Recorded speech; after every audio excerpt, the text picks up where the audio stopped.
شاری خورماتووە هاتووە دوای ئەم ڕووداوانەی دواییە و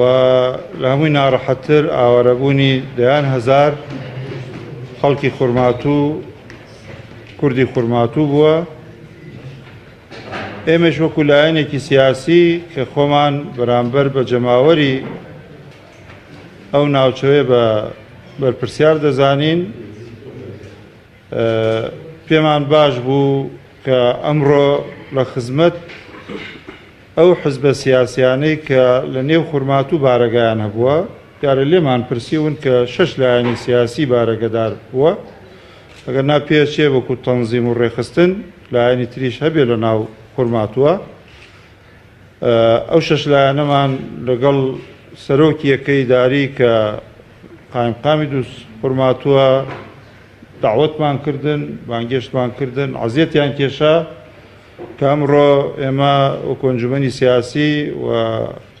لەگەڵ سەرۆکی فراکسیۆنی کۆمەڵ لە بەغدا مامۆستا ئەحمەدی حاجی ڕەشید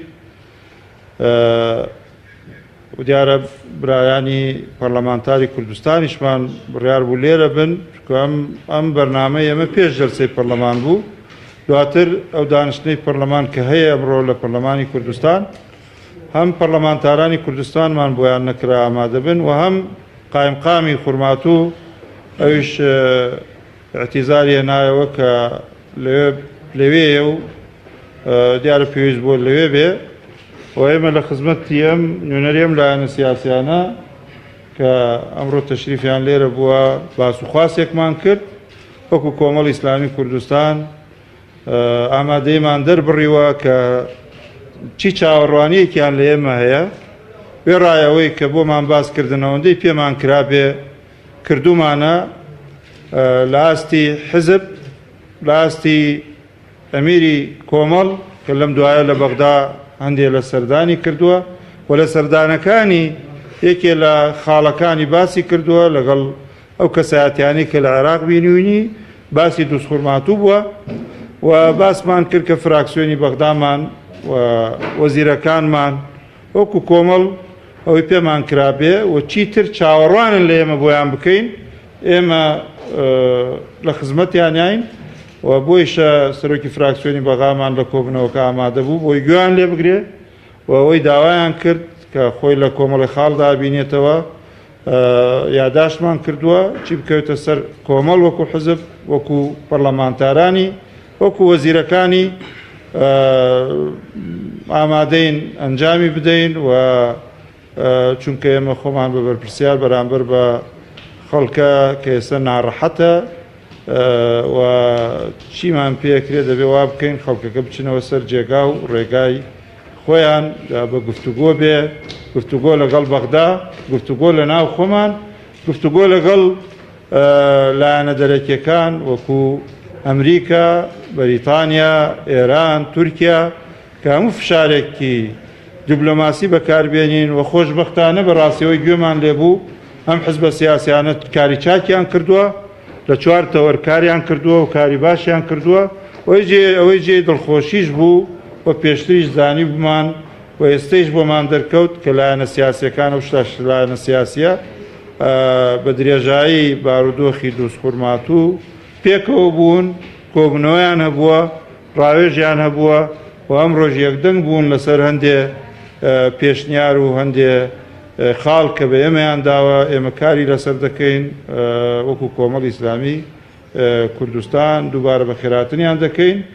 و ڕای دەگەێنین و دووپاتی دەکەینەوە کە کۆمەڵی ئیسلامی کوردستان بۆ هەر ناوچەیەکی کوردستانی چی پێ بکرێ بە پێی توانای خۆی لە خزمەت داین و هەموو کایەکانی کۆمەڵی ئیسلامی کوردستان لێرەوەمە پێیان ڕادەگەێنین، داوایان لێ دەکەین و ئەمریان پێ دەکەین کە لە خزمەت ئەو دۆسیەیەدا بن و لە خزمەت داواکاریەکانی خەڵکی خورماتوودا بن و ئێمە وەکو کورد ناڕەحەتیمان زۆر بینیوە بەڵێ بەداخەوە زۆری لە ناڕەحەتەکان ئەنجامی هەڵەکانی خۆمانن، بەڵام ومێد دەکەین ئەم هەڵەیان ئەم دوایەدا دەرز و اعتیباری لێوەربگرین لە ئاستی سیاسی واتە لە ئاستی هەرێم هەمووی و لە ئاستی خورماتوویش ئەگەر هەڵەیەکە بێ کەم و کورتیەکە بوو بێ لە تعامل لەگەڵ پێکاتەکانی تر دەرزی لێ وەرگیرا بێ و ئەم حزبانە پێویستە لەسەریان پێکەوە زەبتی هەموو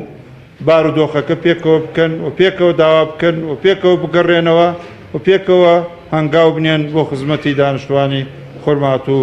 من هەرەوەندەم هەبوو لە خزمەت جەنابتانە پێم خۆشە مانیش قسە بکەن دوای ئەگەر پرسیارتانە بێ بەتایبەت مامۆستا مەلا کەریم کاک فەرمان و برادران کاک مەلا حەسەن کە نوێنەری دووزە لە ئەنجومەنی پارێزگای سەلاحەدین.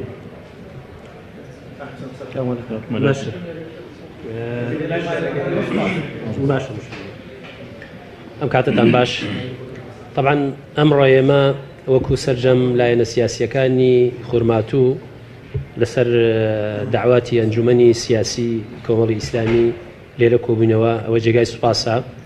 یەکەم لایەنە لە دوای ڕووداوی 16 ئۆکتۆبرەوە لێرە هەمومانی پێکەوە کۆ کردەوە بۆ قسەکردن لەسەر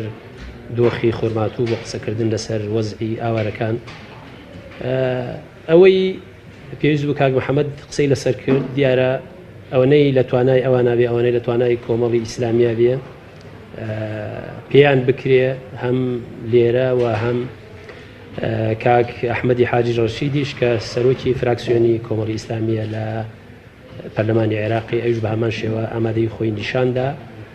دیارە ئێمە هەوڵی جددیمان داوە و هەموو حیزب و لایەنە سیاسیەکان پێکەوە لە ڕابردووە ئەوەی پێمان کراوە بۆ گەیاندنی ئەو تراژیدیا ئەو وەزع خراپە ئەو جینۆسایدەی کە لەسەر خەڵکی خورماتواتوە هەمومان پێکەوە حیزب و لایەنە سیاسیەکان هەوڵی جددیمان داوە دەرگامان زۆر کوتاوە وەیستش لە هەوڵ و بەردەوامین لەسەر دوو تەوەری ئەساسی کارەکەین. یەکێک بۆ ئەوەی چۆن بتوانین خەڵکی خورماتوو بگەڕێنینەوە وەزعی ئەو شارە باش بکەین و قەرەبووی ئاوارەکان بکرێتەوە. تەوەری دووەمیش باشکردنی گوزەرانی ئاوارەکانی خورماتووکە لێرە نزیکەی 8 بۆ 9,000 خێزان لە دەرەوەی خورماتووە لە شار و شارۆشکەکانی کوردستاندا بەشبوونە. ئێمە هەمومان پێکەوە لە ڕابردووە لە ڕاستیە خاڵی ئیجابی ئێمە ئەوە بووە هەموو حیزب و لایەنە سیاسیەکان لە خورماتوو خلافی گەورەمان نەبووە پێکەوە کارمان کردووە. ئێستش لێرە هەمومان پێکەوە کۆبوونێتەوە و بۆ داهاتوش و بۆ گەیاندنی ئەو دۆخەی کە هەیە پێکەوە کارەکەین بۆی بتوانین شتێک بۆ خەڵکی خۆمان بکەین کە هەدەفی ئەساسی ئێمە گەڕاندنەوەی ئەو خەڵکەیە بەو ئالێتەی کە بتوانین و هەمووان پێکەوە هەوڵی بۆ بدەین و قەرەبووکردنەوەی خەڵکەکەی خۆمان کە زەر و زیانیان لێکەوتەوە. زۆر سپاس.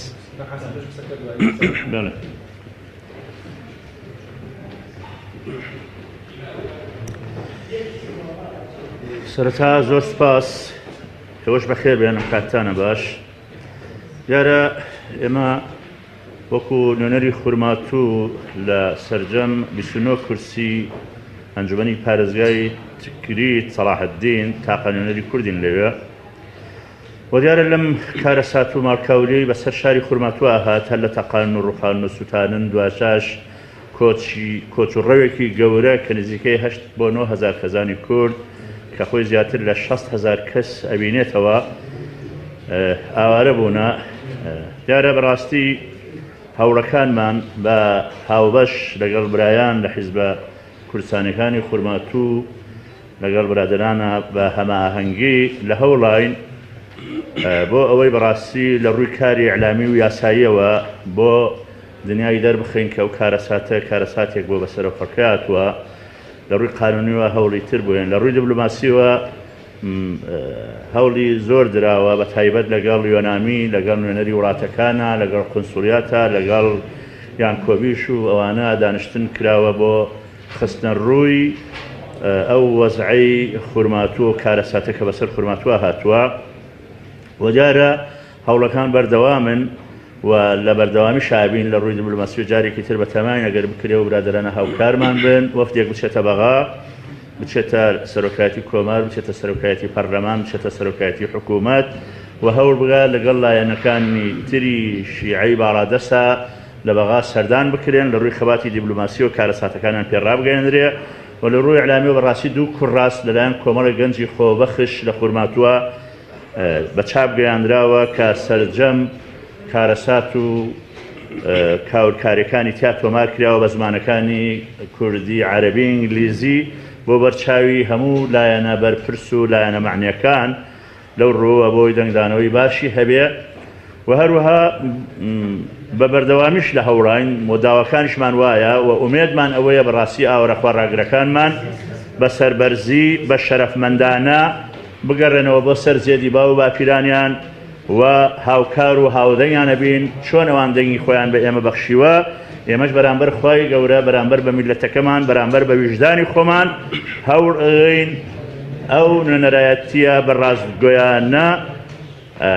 بە ئەنجام بگەێنین و دەست لە دەست وە قووەت لەخوا و لێرەشەوە لە ڕێی ئەم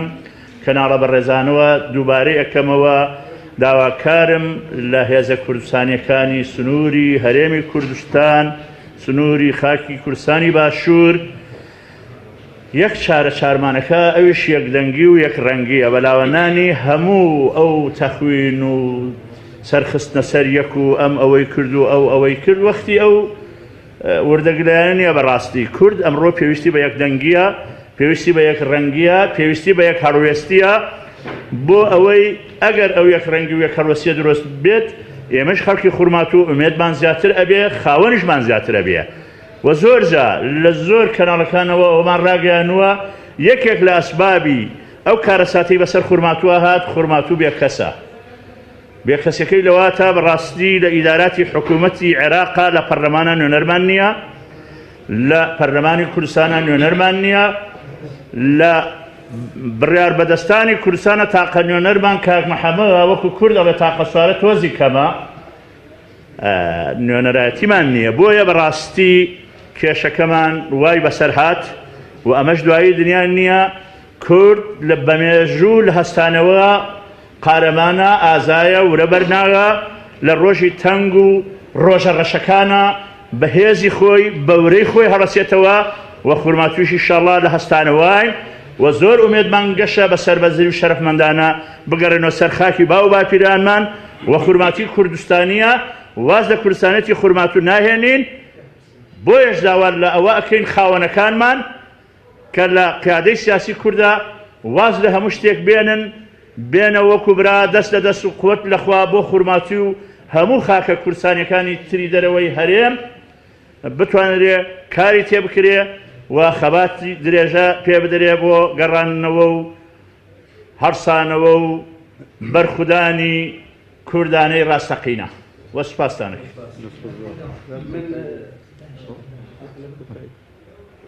كان لابد أن أسألك من بوكا ملابراني هذا من اللي يقولون أكيد بيشتري أسألك إذا كان بيزا كأقول أبراهام دمرت زعلم وكو يعني في السياسة وخلق كرماتو أو إلا كرماتو نداوة شيا وكرماتو أودان كتو في وسيلة شيا مال تكن داوة وخامية بسوق داوة أما هالجرانوي خلقي شتنية شيء أم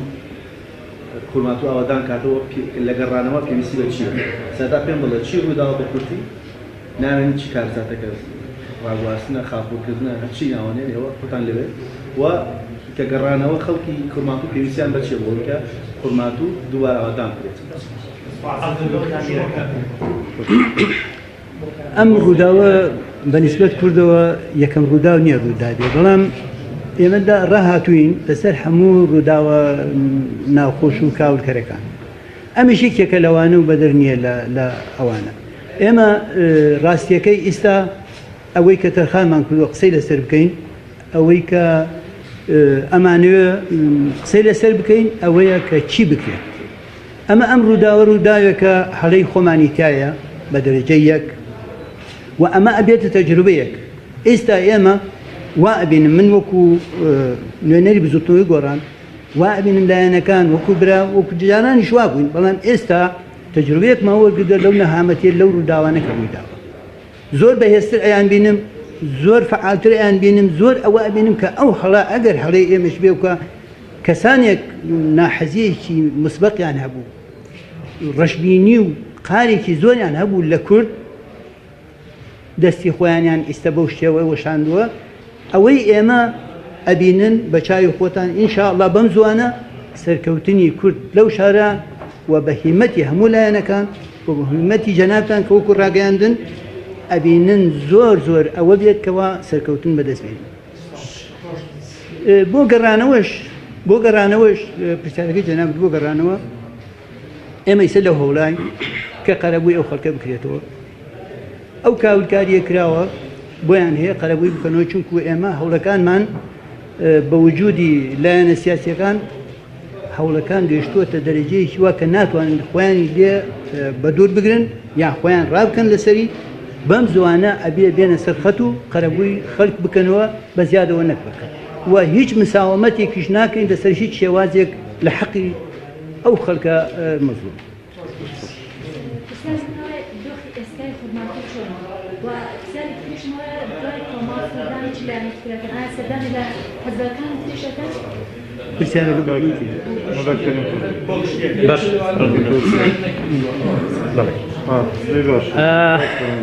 دۆخی خورماتووە گەرمە بەس ناو شاری خورماتووە باش نییە ئێستاش پێوە ناوبەناو تەقینەوەی خانووانە هەیە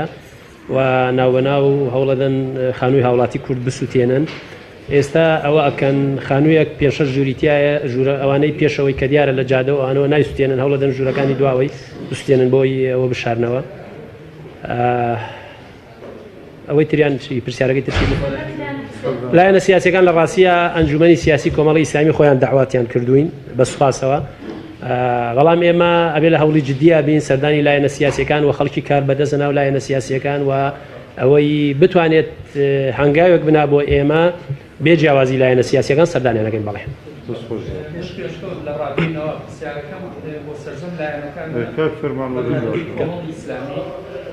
هەوڵەکان زۆر بوو لە ماوەی ڕابردوو بۆ ئەوەی بارودۆخی دووسپۆرماتوو ڕوون بکرێتەوە ئاشکرا بکرێت بەڵام پێیان سەیر بوو هەوڵەکانش پێیان سەیرە بۆ لە هەرێمی کوردستان لە کاتێکدا سەرجەم لایەنەکان ڕخنیان لە بەرپرسانی هەرێمی کوردستانە کە دۆخی دۆزی خورماتوویان گەیانە ئەم دۆخەوە بۆ هەوڵەکان نابێتە بەغا پارەی هەیە بەغا دەسەڵاتی هەیە کە بتوانێت دۆخی دووسپۆرماتوو چارەسەرکات ئێوە ڕوو دەکەنە لە بەغا و دۆخە چارەسەرەکەن کارتی بۆ ئامادە نەبوو کار محەممەد ئەم کۆبوونەوەی منایخوا سپاس بۆ ملایەک دیارە هەوڵەکانمان بەردەوامە لەگەڵ هەموو لایەنە سیاسیەکان چی لە ڕێی حکوومەتەوە چی لە ڕووی کۆنسوڵەکانەوە هەوڵی باش دراوە جوودی باش کراوە لە ڕێگەی لایەنە سیاسیە کوردستانیەکانی دووسپۆرماتووە لە ڕێی ئەو ڕێکخراوە کۆمەلگای مەدەنی کە لە دووسپۆرماتووە هەبووە هەوڵی بەردەوامیان هەبوو بۆ کێشەکان بگەنرێتە بەغا دیارە خۆشبەختانەیش ئەو ڕووداوی کە لە دووسپۆرماتوو ڕوویداوە گەێنراوەتە بەغاوە لە پەرلەمانی عێراقا هەموو فراکسیۆنە کوردستانیەکان لەوێ وەقفەیەکیانیش کرد بۆ ئەو حاڵەتی کە لە دوو ساڵ ڕوو ئەداتن بۆ ڕاگررتنی تەقاندنەوەی خانەکان و ئەو کاولکاریە کە لە دوو زاکراوە بەڵام ئێمە لە هەوڵی بەردەوامان بۆی بتوانین لە ئایندەیەکی نزیکە لژنەیەک لە پەرلەمانی عێراق سەردانی دووسپۆرماتوو بکاوە خۆیان نوێنەرانی سەرجەم فراکسیۆنەکانی پەرلەمانی عێراق بە شیعە و سوننە و کوردیشەوە سەردانی دووسپۆرماتوو بکەن و ئەو کاولکاریە کە لە دووسپۆرماتووە ڕوویداوە و ئەو تاوانە قێزەونانەی کە ڕوویداوە دیارە تاوانی زۆر ڕوویداوە برادران لە پێش منەوە تیشکیان خستە سەر و حاڵەتانەی کە ڕوویداوە خەڵکی دووست بێدەنگ نابێ لایەنە سیاسیەکانش بێدەنگ نابن بەردەوام ببین لە هەوڵەکانمان دیارە برادرانی پارتی دیموکراتی کوردستان کە ئامادە نەبوونە ئەم قەس نەبووە دیارە ئەمڕۆ گردبوونەوەی ترەیە لە بەردەمی UN لە هەولێرە بەهۆی ئەوە نەیانتوانێت ئامادە بن لەوێ بەشدارن لەو گردبوونەوەی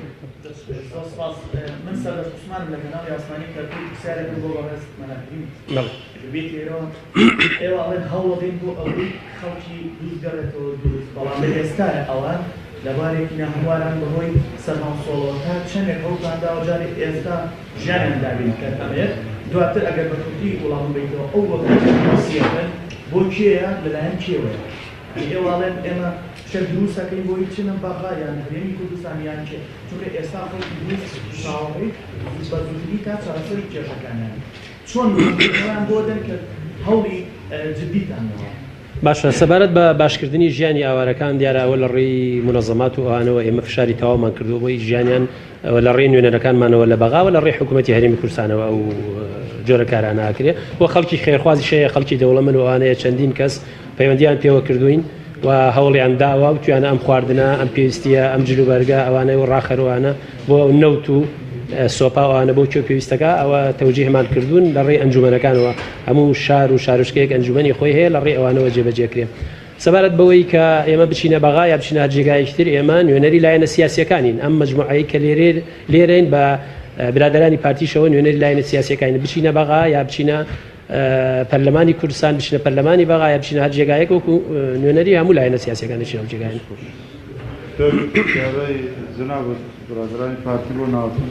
بڵێ وڵات دیارێمە لەگەڵ کا حاجی هەمووان داوات کردن هەموو حزبەکان لە زمانشا بڵێن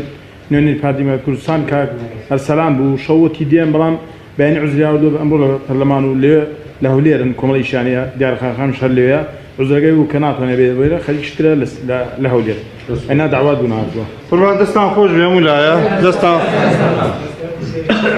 خرێمە مەوعود بەڵێ فەرموون ئەگەر پرسیارێک فەرموو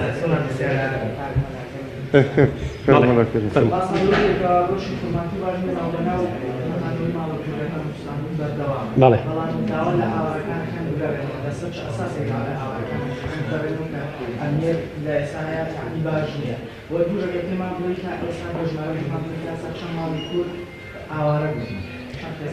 ئێمە داوامان نەکردو لە ئاوارەکان ئێستا بگەڕێنەوە من ئەگەر داوایان لێ بکەم وەک لایەنێکی سیاسی بەڕاستی ئەبێ زمانی حیاتیان کەم لە خۆمات و بۆ ئێمە داوامان لێ نەکردون بگەڕێنەوە و تا ئێستا نزیکەی 8542 خێزان لە خورمات و ئاوارە بوو.